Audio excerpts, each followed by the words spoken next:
Hi there. It's great to be back. I am excited to bring you a guest today that's a little, let's say, outside the realm of our usual guests. And the first thing I want to say, I'm going to read you her bio. And before I do that, I just want to say I've actually known Christy Flynn for, I would say, upwards of 14 years. And she made a huge change in her life to be where she is now.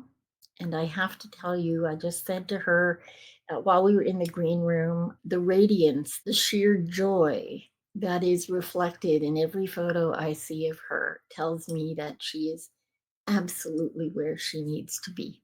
Without further ado, I'm going to go ahead and give you a little bit about Christy Flynn.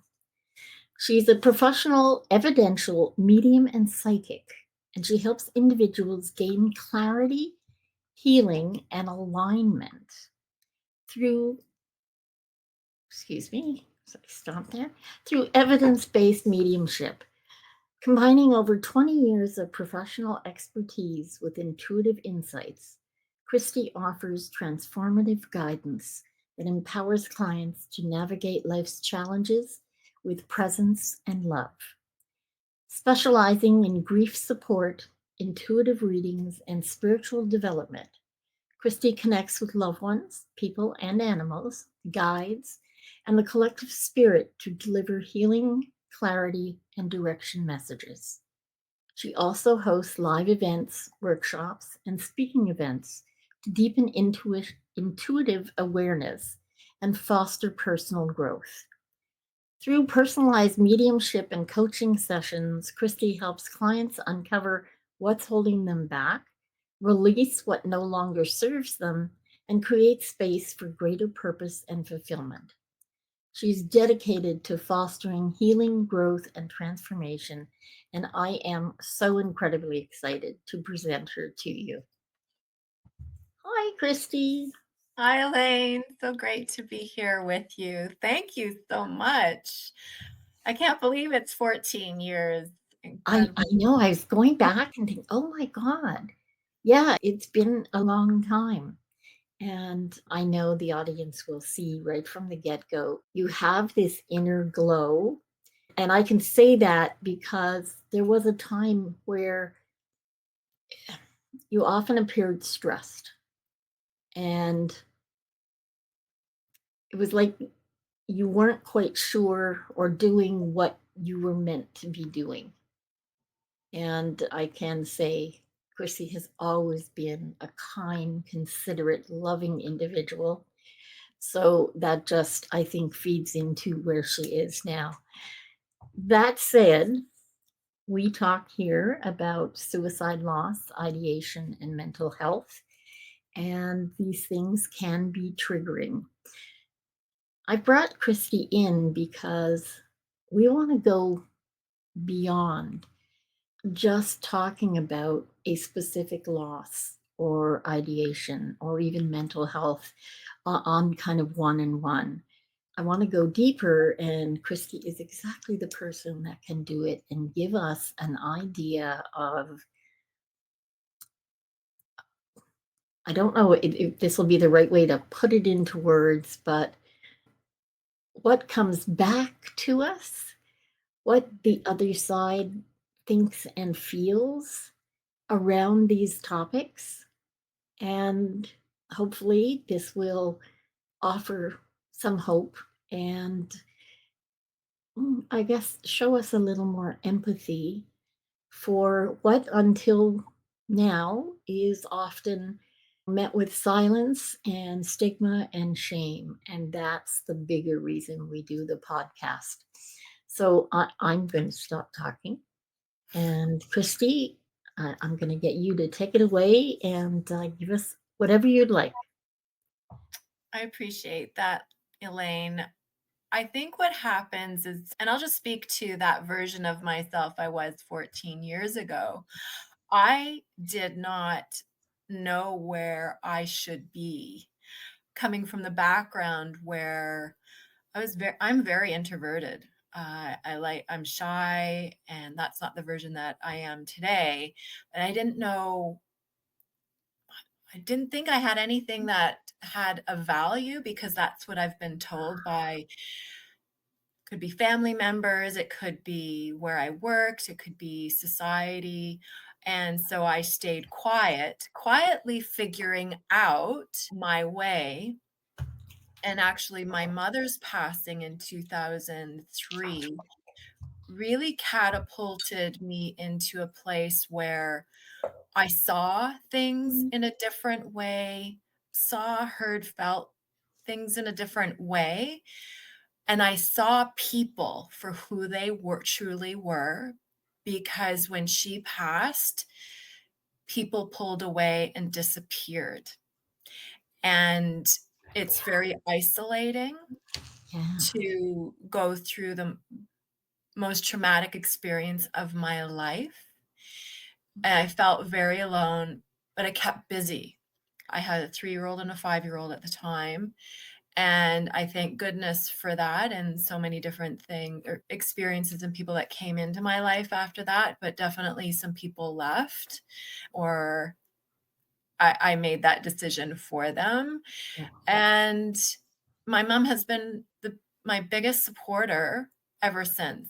And it, whether it's from the other side, across the veil, it's called so many different things, heaven. And so she has given me perspective and she helped me through and figuring it out. Where is my place? What am I doing? And it evolved. It evolved through her loss. It evolved through a divorce, loss of a career, loss of a relationship, friendships, in the darkest of times where I wondered, did anybody care if I was here? So I went through that too. Mm. And she was that inner voice saying, absolutely, you are. And we're going to walk through this together. And I just remember it almost like she was yelling in my head. And that's where sometimes they can come through. They communicate. People who have crossed over can communicate with you in a variety of different ways. Animals too. So they're the supporters showing up within our heart, our body, through the mind, their inner thoughts, that inner view, as well as outer experiences. And they've been my loved ones, I'll say my loved ones, my team, my guides, my inspirers have helped me figure it out along the way. They don't give it all. So we do have to do some figuring out. And that's where experience comes into play. And I will note that I've always been a hypersensitive, what's deemed as a hypersensitive. And how that was perceived from other people would be you're oversensitive, almost very demeaning, until I realized finding my voice, speaking up for myself, that it's no longer my weakness, it never was. It is my superpowers. We all have gifts. Everybody has intuition or levels of skill sets. It could be just past 0 all the way up to 100%.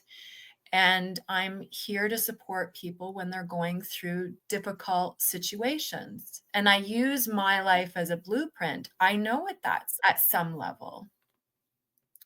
And I love what I do.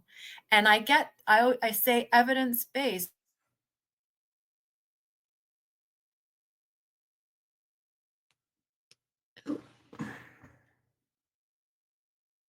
acting. Oh, we lost a little bit there. Mm. I need to make sure I need to make sure who I'm connecting with, the person here, person on love who is crossed. I need evidence from them so that the person I'm sitting with knows exactly who they are.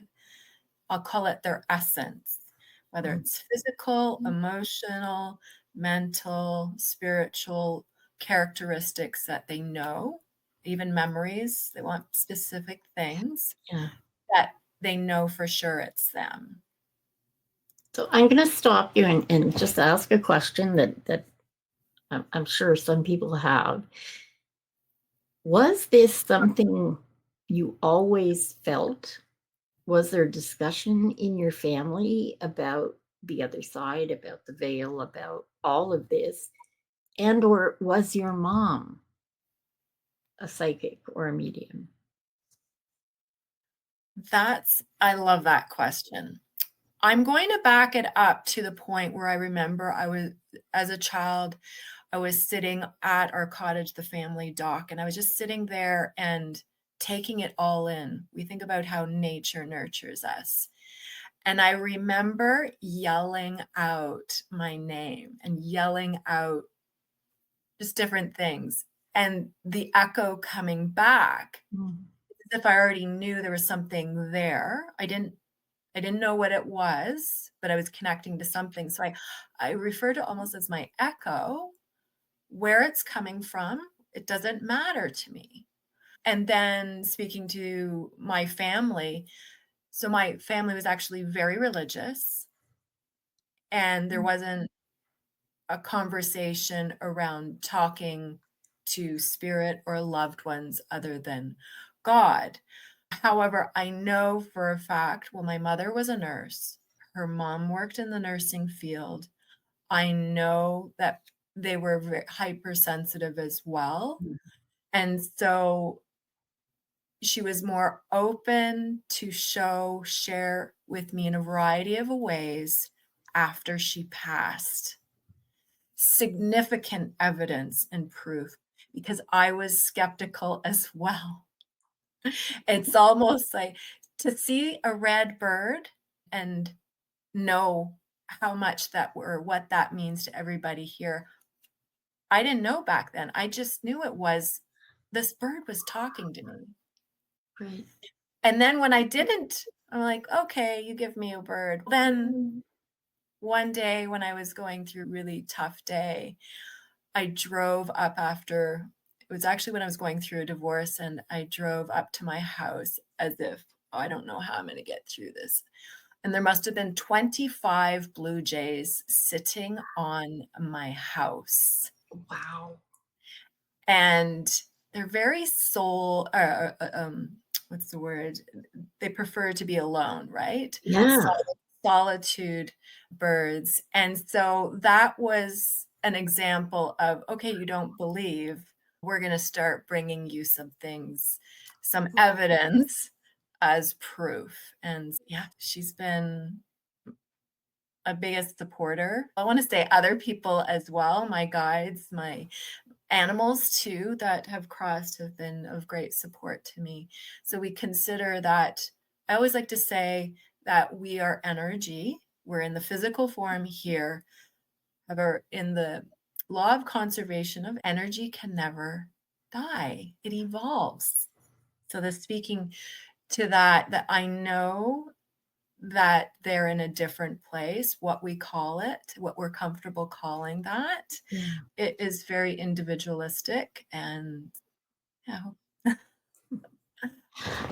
Yeah. It's interesting because there are so many names and it's not even there are names culturally and different areas of the world, but even within a small segment of the population, there are quite a number of different things that we call a spirituality and or religion or in spirit, beyond the veil, cross the other side. There's just so many, we have so many different ways of saying it.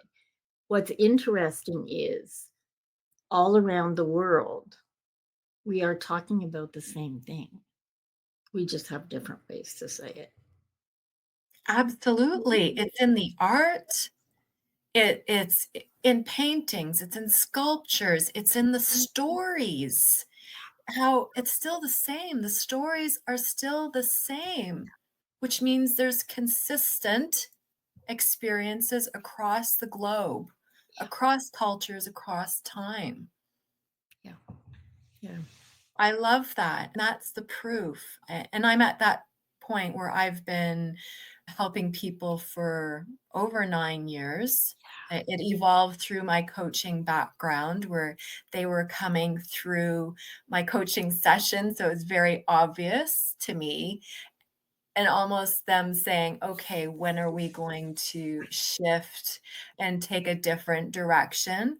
Little bit hesitant around what that was gonna look like or how that was going to be, and what am I gonna call myself, and I've loved looking back, I've loved the process for all the tough we have to it's in the tough times, we get that clarity, but it's the moving forward, it's continuing on and figuring out this with a community. We need help to go through these Mhm.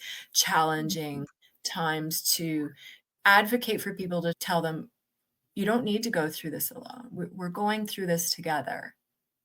And finding out who that is for you takes some time to figure out. And that's okay. That is such a critical piece you just said. You said we don't have to do it alone, but you didn't say we don't have to do it. Mm. I think it's so important for people to remember that the challenging times are what help us to appreciate the good times because humans by nature are comparative. We don't know tall unless we know short. We don't know far unless we know close. It's all comparative. It's how humans craft their world around them. And the understanding, I think more now than ever, people understand about energy and how that it's all around us. It's everything that is all part of energy. And more people are coming to that conclusion, whether or not they are religious. Mhm. It's not a it used to be either or. And I'm finding now people are more open to and.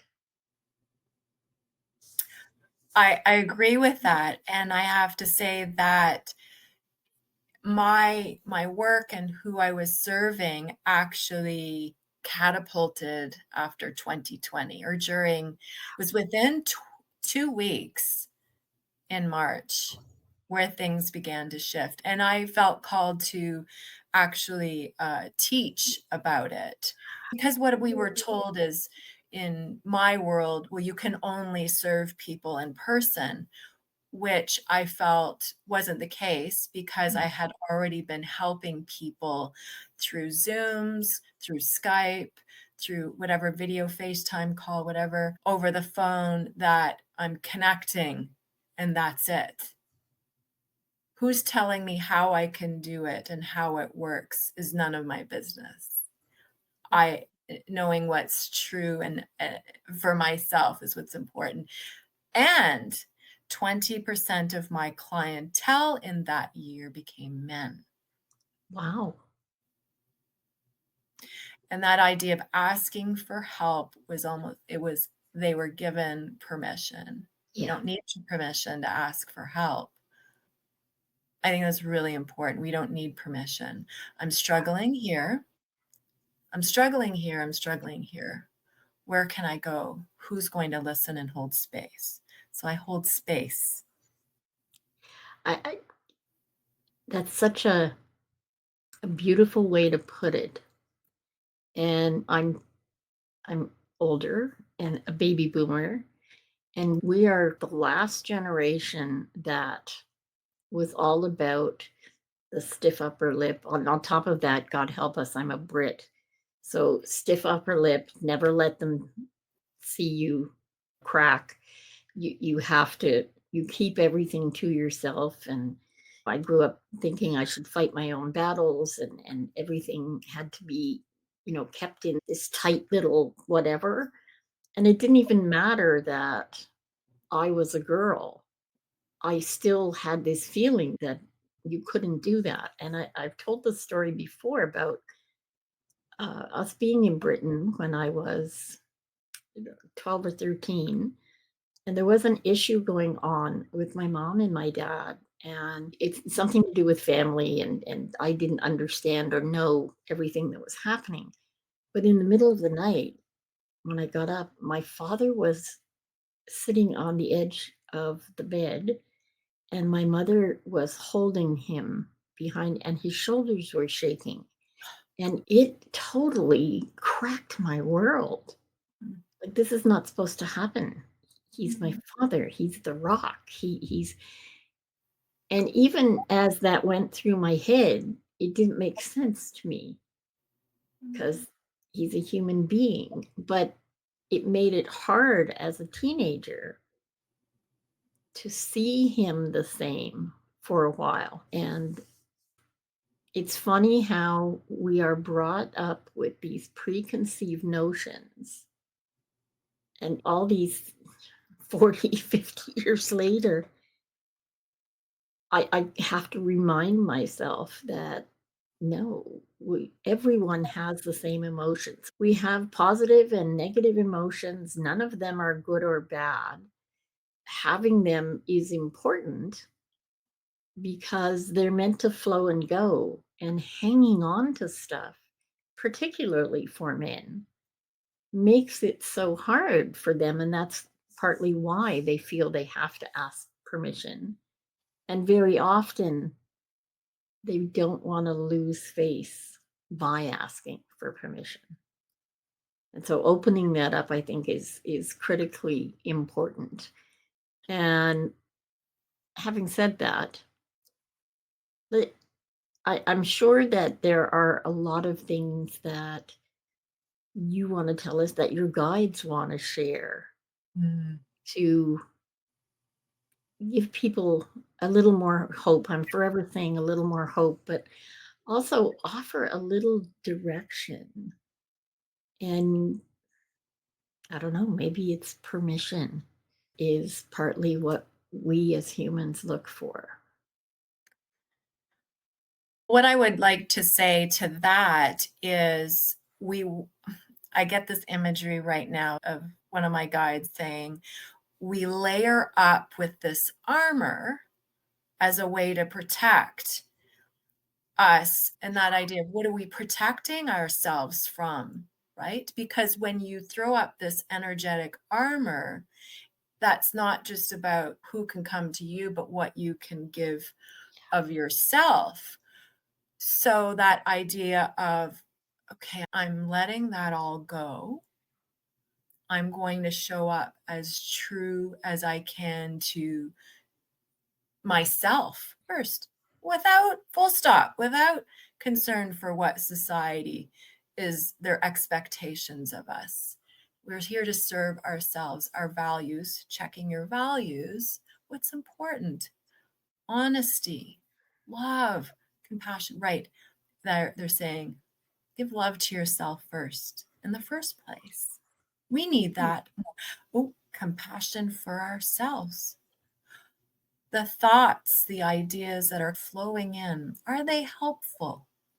Are they Mm. loving? Are they good? And if not, Bye.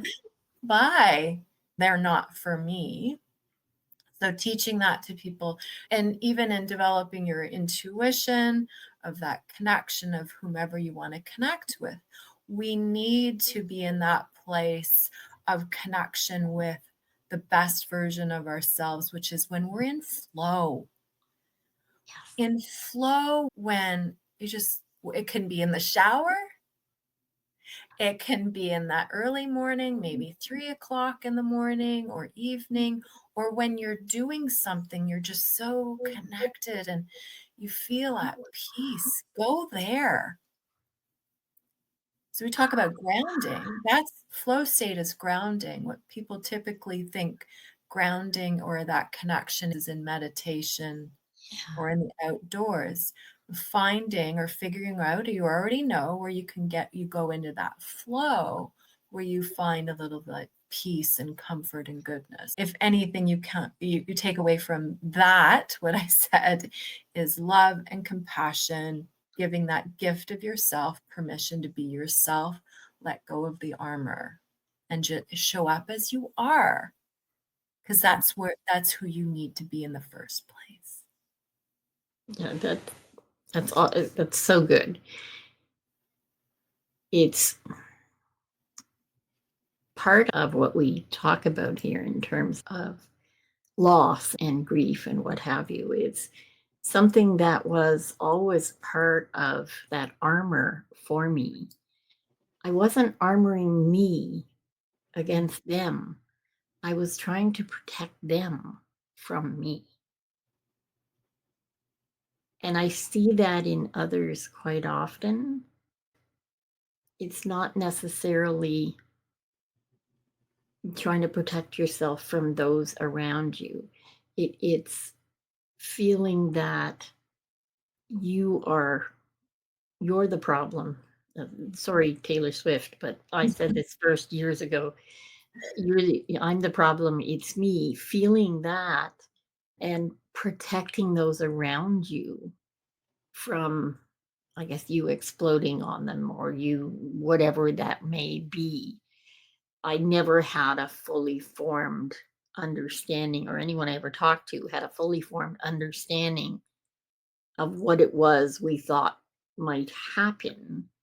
But it was always about being cognizant that you could hurt others and not wanting to do that. There's actually a neurological way of being to that, because we default to the worst case scenario. Yeah. How can we have conversations or encouragement or information or guidance around, let's default to the best versions of ourselves, right? That's love. Why do we go default, right?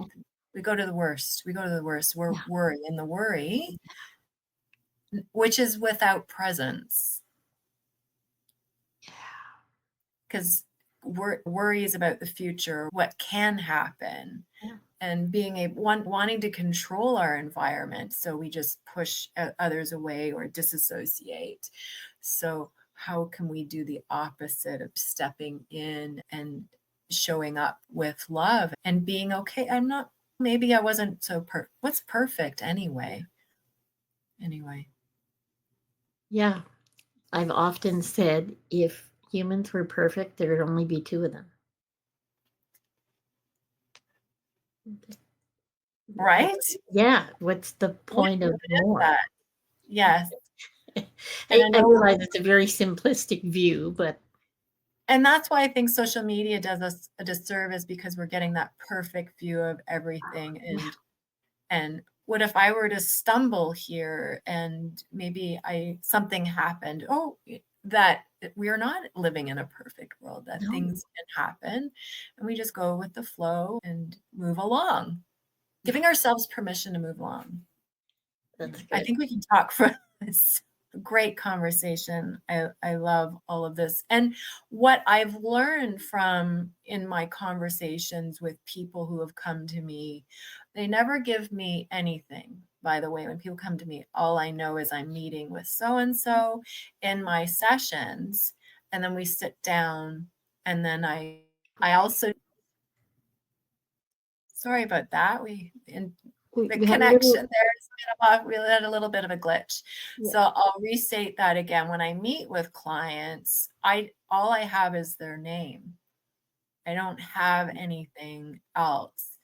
And I spend half an hour before the session, I pre-write some of the things that I feel without editing, what we're going to need to talk about, mm, who's coming in.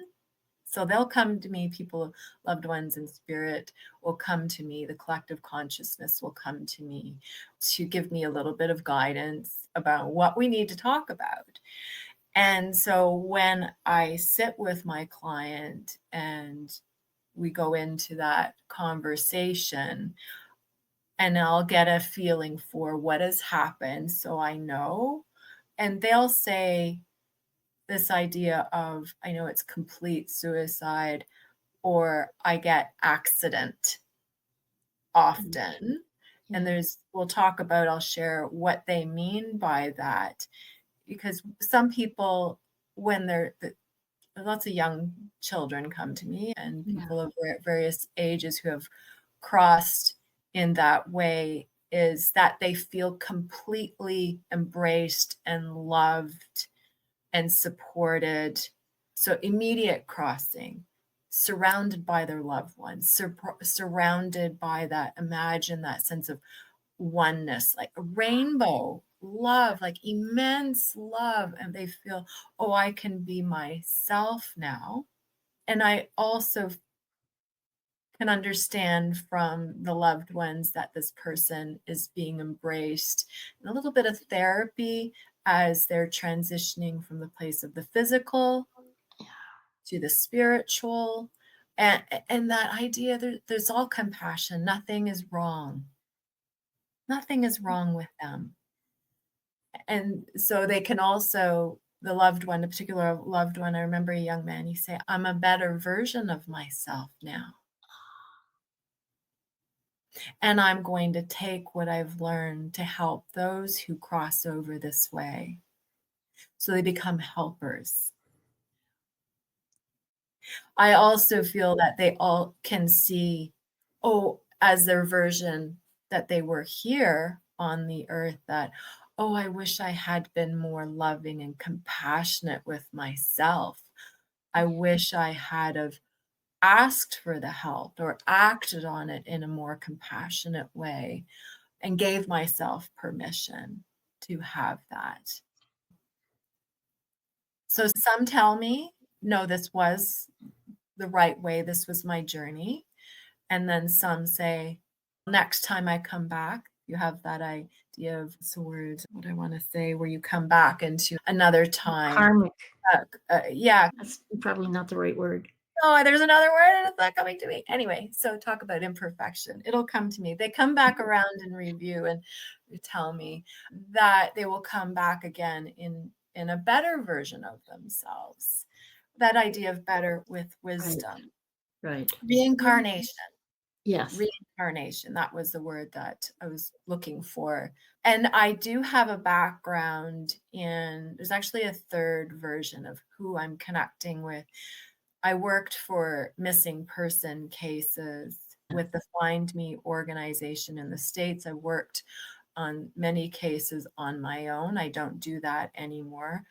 However, there's just not all the information as to what happened isn't available Yeah. here in the physical, but what I get is something else happened. Yeah. So, if you understand what I mean. I don't wanna go into that, but, definitely they are their best for, I wanna go back to when they cross, I can feel their personality, I can feel their goodness, I can feel their light. They're brilliant lights. They're so filled with love and grace, and uh, they're very uplifting. Is what I can feel. And they're here to console. They console and take Yeah. care of their loved ones in a variety of different ways. How they whisper, whether it's to see them or feel them in a dream or in the physical surroundings, or maybe smelling a scent or a song comes Mm, on. So many different ways that they're going to communicate with us to let us know they're not gone. They're here in such a brilliant way to give us that love that we need here too. So it's been interesting experience. Anybody that I've met in spirit, people or animals, they've offered so much wisdom. It's sometimes very simplistic, and we complicate things so much here. yeah. Yeah, it's been interesting. They do, and I don't feel any heaviness at all. I don't. When I do, or when I'm doing the work that I do, I don't feel tired. I don't feel Ah, over. They give me that love in such a beautiful way that it doesn't run me down. Yeah, they offer me the goodness and love. So it's interesting. Yeah, very uplifting experiences that I've had. oh, that's excellent to hear. That's Yeah, we have enough angst, if you will, here in on Mhm. this human plane that it's good to know that there's none there, and it doesn't tax you in doing that, which makes perfect sense to me. That makes a lot more sense to me. And For they're you. I just feel maybe when you last saw your person and you could feel that they were down or head drawn or down or just pulled in, they're the opposite of that. There is no it's as if they've been permission to be the highest selves, that Right. version of themselves. So it's very, yeah, loving and peaceful too. That's good to know. And where are they? What are they doing? Yeah, Get that question a lot, and like I said, it can be, "We're helpers, we're helping," yeah, and it would make sense depending on their personality, what they would be doing, where they would be, yeah. and so I love that when they give me that, and it always makes sense to the person that I'm sitting with, what they would be doing and who they would be serving. Wow. It's a lot to think about, but it's like a balm for my soul. I hope you, the audience, take some of that because a lot of the questions we ask when we've lost people is, are they in pain? Is this, and depending on your religion, there are different religions who look at these things differently, and that always made the questions, are they suffering, are they, for me anyway, it was always, is this a problem? And things have changed over the years as well, that even here in human form we are much more beginning to acknowledge people's pain without the finger of judgment, just acknowledging someone's pain rather than judging what someone did. Mm. I think is this is ideally this is where we have to get to. I think in order for us to be more accepting, because by and large, I don't think we're not at that place yet where we fully accept death. And It's difficult, and when I pa when or not I when my mom passed, I hadn't experienced any or nobody around me had an uh, experience of loss, rather than asking how or what, or maybe looking to see how they could figure out to help me. I didn't have any of that kind of support, no, rather than a card at yeah, when things happen, I'm still carrying this person with me. And I really mhm, encourage so and the stigma around if I was to get upset or talk about my feelings, I was surrounded by people who were, "No, don't do that now," or that's why I'm such an advocate for people yeah, and talking I wanna share my tears. I don't care if my children are around. I want them to see and feel I wanna have a conversation about my mom and yeah, even to those your loved ones, to still be able to talk about them, their life, and to absolutely. share their memories, who they were, what they were about, and who they are now. And if you don't have that support around you, again, like I said in the beginning, who do you want to go out and find? Who who can be in your world that will support you in those moments because it is up and down, right? Grief Absolutely. hits us in waves, unexpected waves, and to say, "I'm having a moment," Yeah, giving ourselves permission yeah, first and showing almost like dictating, this is how it goes, Yeah. not how Yeah. you want it to be. Yeah. And part of my message with the show is say their name, Mm, because for so long that was taboo. When there was an issue, people were so busy trying to cover it up and not mention. For me and for many like me now, it's about, as you say, sharing the stories and saying their name like we do with others. But I come from a British background. I came to this country with my grandmother and my aunt. And my grandkids, they know things about my grandmother and my aunt and my mom, and like they were still here. These are not people they've ever met, but we share the stories. We pass those down so that they can know the full family. And that includes anyone we've lost to suicide or ideation, and anyone with mental health problems. We don't, I don't believe in negating them by not talking about them. But that has been the norm for so long. It can be difficult for people to make that switch and start saying what they need to say and doing what they need to do. In 2021, when I started doing this work, I did a couple of weekly shows on Clubhouse, and one gentleman that came in said he was devastated. He had lost his mom, and he didn't know what to do about his little girl, because on Mother's Day, they celebrated the other grandmother and they did all this. And I said, why don't you take flowers to her grave? Your daughter needs to know who she was. She was a very big part of your life. And just because they've gone before us doesn't mean that we can't bring them with us. Our family dinners always include, because my grandmother had some fascinating things to say.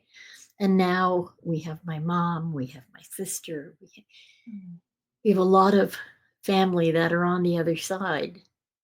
And it is just part of who we are that we talk about them as if they were still there, mm. because for us they are.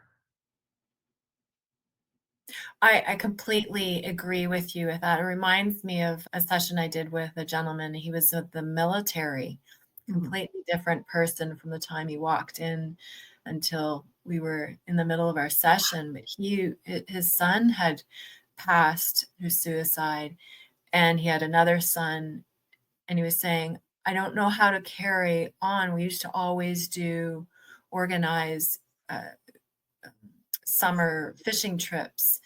And I said, why can't you still continue on with that? And he was afraid that it would upset his son and that it would be too much. And then I said, okay, but that you need to be okay. It's okay to move through the firsts. Uh, and it is going to be difficult, but Yeah. carrying them with you, celebrating them, telling the stories, I think is so, so very important. And culturally, even North America, and you said even UK, we are taught one way to grieve, whereas other traditions, other culture, not traditions, cultures, where we're they've been given permission where they Yeah. can Yeah. celebrate them anytime, wherever, in whatever way they want. So it's a matter of us teaching others in the generations, this is how it can be. Just because that's the way it Yeah. was, that perspective, that's Yeah. not the way it has to be. And we do that with love, and we figure it out along the way together. Yeah. So that's how we empower people moving forward. That's how we teach, is showing the way and how it can be. Oh, that's beautiful. That's absolutely beautiful.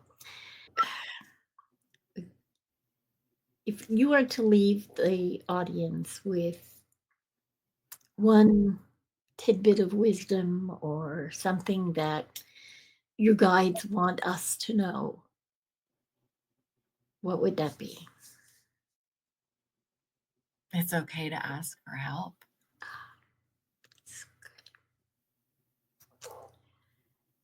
And we do that with love yourself, do what's loving and what's good.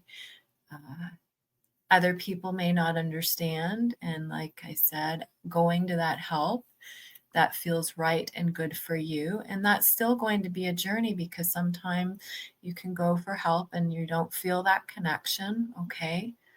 Go to someone that will really listen and understand you and what you're going through. And that could be on an individual basis or a group. So finding that community, finding one that embraces you for who you are. Oh, so good. It's so good. It's refreshing and simple and good. And yeah, it's after talking to you, I feel refreshed, is the word. I love that. Thank you so much, Elaine. I appreciate the opportunity to share and learn with you too, as I appreciate you and all that you're doing for your community in this way. And yeah, thank you. I thank you. All the information that you need to get in touch with Christy will be down below on the page, her page on Suicide Zen Forgiveness. And we will have all her socials and everything else there as well. And until next time, as I often say, make the very best of your today, every day. And we'll see you again soon. Bye for now.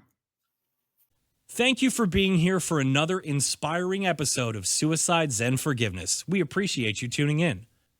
Please subscribe and download on your favorite service and check out SZF's YouTube channel or Facebook community. If you have the chance to leave a 5-star rating or review, it'd be greatly appreciated. Please refer this to a friend you know who may benefit from the hope and inspiration from our guests. Suicide Zen Forgiveness was brought to you by the following sponsors. Truel Social Media, the digital integration specialists. Let them get you rockin' page 1 in the search results. Canada's keynote humorist Judy Croon, motivational speaker, comedian, author, and stand-up coach at Second City, Judy has been involved for over a decade in the City Street Outreach Program in Toronto. The Ultimate Podcasting Pack. This is great for you if you're just starting your podcast or if you've been running it for a while. It's filled with tools, templates, and trainings for starting, growing, and monetizing your podcast. Get access to time-saving systems and strategies for accelerating your process at each step. Find new connections and collaborations in the uplifting podcasting community. I look forward to seeing you there.